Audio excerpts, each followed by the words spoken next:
m'appelait à tout moment, elle m'écrivait à tout moment. Une fois qu'on a monétisé la page, elle a vu 5 000 $ dans dans le Facebook Studio, ou un truc studio là. Hey, elle a ouvert les yeux.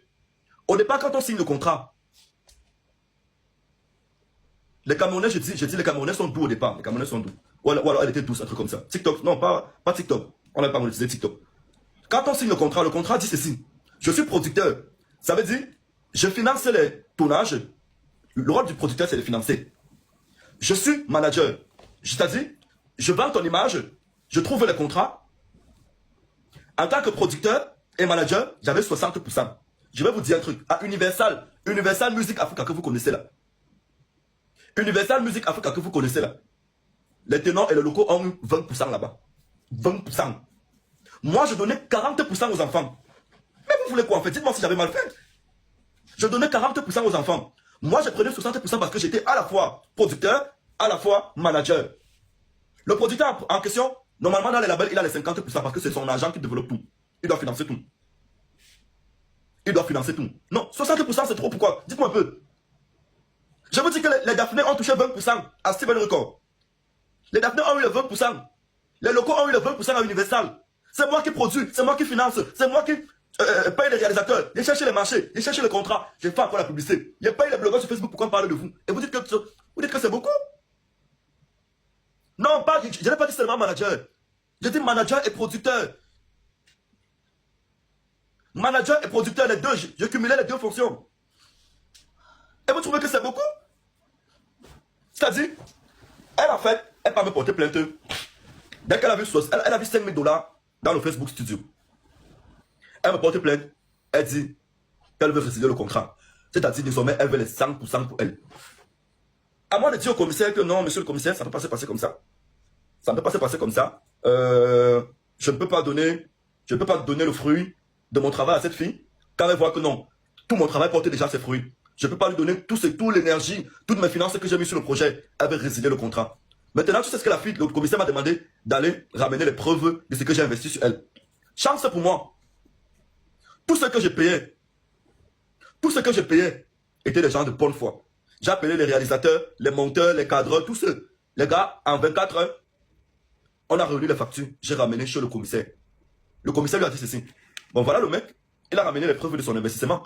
Pourquoi tu ne voudrais pas qu'il bénéficie? Le commissaire a essayé de trouver un terrain d'entente. On est resté tranquille. On travaille encore, on travaille encore. La petite fille là me piégeait. La petite fille là me piégeait. Tu vois, quand tu travailles avec une fille, parfois tu la prends pour bref, tu la prends même comme une amie et tout. Tu lui fais les messages. Elle te fait les messages, tu dis oui chérie, ça va. Oui, ceci, ça va. Oui, oui chérie, ça va. Oui, ceci, ça va. Tu mets les bébés sur ça. Ça avait les bébés, les chéris là, comment arrêter? Ça avait les bébés, les chéris là, comment arrêter? Ça avait les bébés, les chéris là, comment arrêter? Il faut. Ça avait les bébés, les chéris là, comment arrêter? Entre-temps, il y a, comment je vais dire ça? Il y a un député influenceur. On dit quoi? On dit une députée, c'est ça? Il y a une députée là, influenceuse sur les réseaux sociaux, qui vend les mèches comme ça. Entre-temps, elle voulait signer la petite fille. Elle voulait signer la fille, un député, ok. Et un député influent. Oh, vous aussi. Vous m'amenez où comme ça?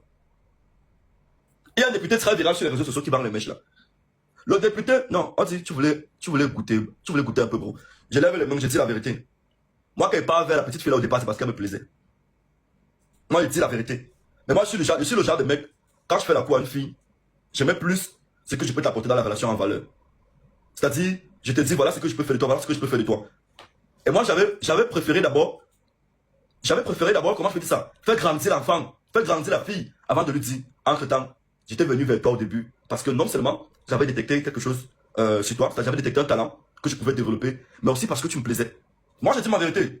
Je suis pas sorcier, je suis pas menteur. Je suis pas sorcier, je suis pas menteur.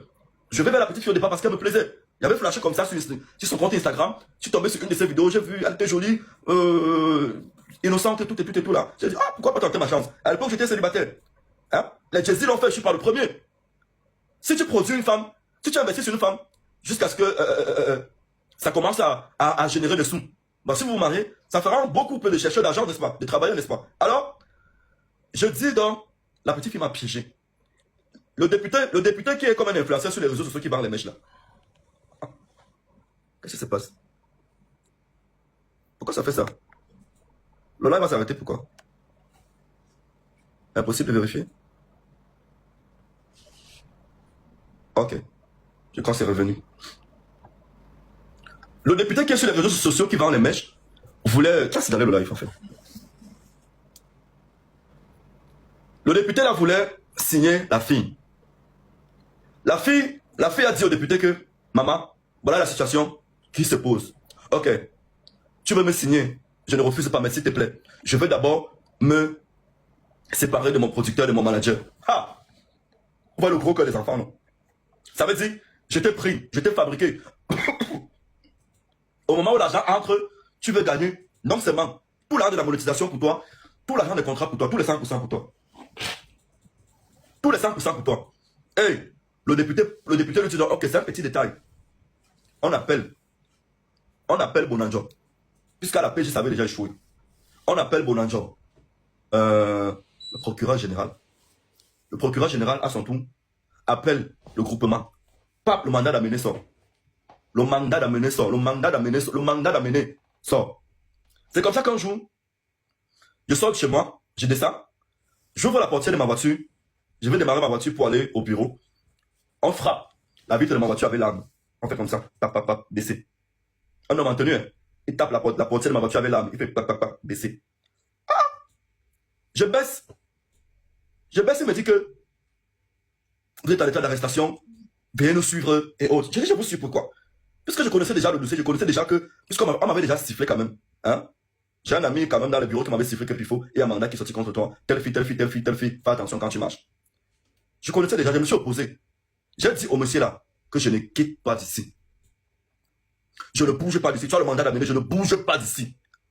Mes voisins sont sortis, le quartier est sorti. J'ai fait le bruit au quartier, j'ai même bagarre avec le menteur. J'ai dit que je ne bouge pas d'ici. Vous voulez m'arracher mon travail? Vous avez compris que dans ce pays, parfois, la loi, c'est les loisirs. La loi, c'est les loisirs. On confond tout. Vous voulez m'arracher le fruit de mes années de travail sur une jeune fille. Au moment où ça produit, où je peux aussi nourrir ma famille avec l'argent qui vient de là. Vous voulez m'arracher ça. J'ai fait le bruit au quartier, tout notre bon est sorti. C'est où un voisin, mon voisin, celui qui a offert la, où c'est la voiture, où c'est 10 millions à Matezambo récemment là, Edmond Kioté, un grand panéliste à Equinox là-bas. C'est où Edmond Kioté, mon voisin sort, il me dit, hey, fiston, viens. Écoute-moi, il a un mandat d'amener, il peut tirer sur toi où il est. Il peut tirer sur toi où vous êtes là. Il a un mandat d'amener, il doit t'amener.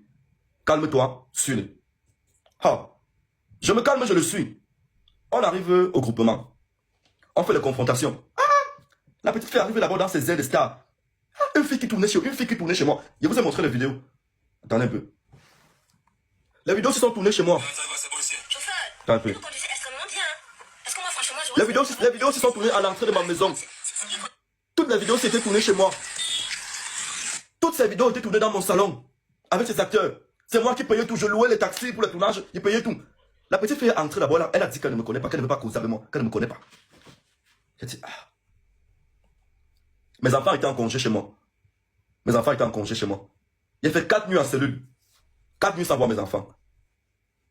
4 nuits sans voir mes enfants. J'ai dormi au groupement en cellule. 4 nuits. Aujourd'hui, j'ai les taches rebelles sur mon corps qui ne peuvent plus quitter. Parce que de base, j'ai une très belle peau. Du coup, quand un moustique bizarre s'approche de moi, ça laisse la tache. Les taches de la cellule là sont restées sur moi, ma fille. Tu vas payer sa chair. Jusqu'au jour où tu viendras voir ton géniteur dans le showbiz t'excuser, te prosterner. Que les choses iront bien pour toi. Moi, je te dis, crois-moi.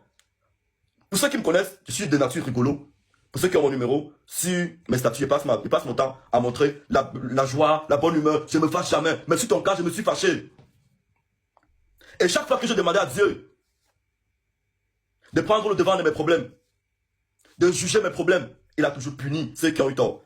Parce que moi, dans ma vie, j'ai fait plus de bien que de mal. J'ai fait plus de bien dans ma vie que de mal. C'est pourquoi me détruire sur Internet sera très difficile. Parce qu'à tout moment, quand quelqu'un veut me faire tomber, Dieu prend le devant. Parce que quand ça arrive chez Dieu, tu vois, il analyse, il dit non, mais celui-ci n'a rien fait. Mais pourquoi vous lui voulez du mal? Allez, il punit cela. Vous allez dire qu'il faut pardonner, laisse les gens. Hein. C'est comme ça, vous ne croyez pas en fait. Moi, je crois que Dieu existe. Et Dieu est pour ceux qui font du bien. Dieu est pour ceux qui font du bien. Je vous avais dit ici que la petite fille qui est rentrée de la Côte d'Ivoire, voilà les mêmes mots, tu es toujours victime. Pourquoi vous êtes comme ça en fait? Quelqu'un parle d'une histoire vraie, raconte des histoires vraies, vous trouvez quand même le cas de lui dire qu'il est toujours victime. Et si c'est vrai qu'il est toujours victime, voilà quoi un exemple. La fille qui est revenue de la Côte d'Ivoire dit que je voulais monter sur elle là. Elle est où aujourd'hui? Est-ce qu'on en parle encore? Pourquoi ces vidéos ne baissent plus? Dieu l'a assommé. Oui, ne blaguez pas avec Dieu. Dieu existe en fait. Quand vous faites du mal à autrui, apprêtez-vous à recevoir ce mal à retour. Et parfois pire même. C'est pas dans le Canada que ta vie va donner à ma fille. Non. Tu as menti sur moi. Tu m'as jeté à la verdict populaire. Tu as fait des centaines de personnes sont montées dans des panels. On m'a traité de tout et de rien sur Internet. Tu penses trouver la joie dans ta vie? Tu as menti sur un enfant de Dieu. Écoute bien ce que je dis. Tu as menti sur un enfant de Dieu. Parce que Dieu connaît mon cœur. Si j'avais pas été gentil, j'allais jamais t'accepter que tu viennes vivre avec nous dans la même villa. Mais tu es venu rester avec nous dans la même villa. Au lieu de rentrer, dis merci à celui qui a permis que tu sois logé à Côte d'Ivoire et autres. Tu as plutôt tiré sur lui. Et ça, Dieu va te punir. Moi, je l'avais dit ici, non? Je l'avais dit sur Internet, observez sa vie, ce qui va lui arriver. Observez sa vie, ce qui va lui arriver. Observez sa vie. Je lui avais bien dit que ne regarde pas les commentaires d'Internet, les réseaux sociaux. Tu vas venir à des gens sur Internet qui s'ennuient, qui sont assoiffés de sujets où vont aller jeter les aigreurs, les jalousies. Ils vont entrer là, patauger. Mais quand Dieu va te punir, tu seras seul. La sanction parfois est individuelle. La sanction parfois est individuelle. Voilà l'autre qui dit que puis faut tu gardes toutes les filles. Je suis plus pédé. Oui, allume non. Je ne suis plus pédé. Rien ne va lui arriver. Toi-même, tu es très méchant. Ah, très méchant, je fais quoi? Dites-moi un peu ce qu'il y a déjà fait des méchants que vous connaissez un peu sur Internet. Dites-moi un peu. Dites-moi un peu ce que j'ai fait des méchants. Des gens qui écrivent les injures de mal, moi je vous bloque pas. Hein. Je vous bloque pas. Regarde, j'ai le cardio de tout Facebook. Vous n'avez même pas d'idée.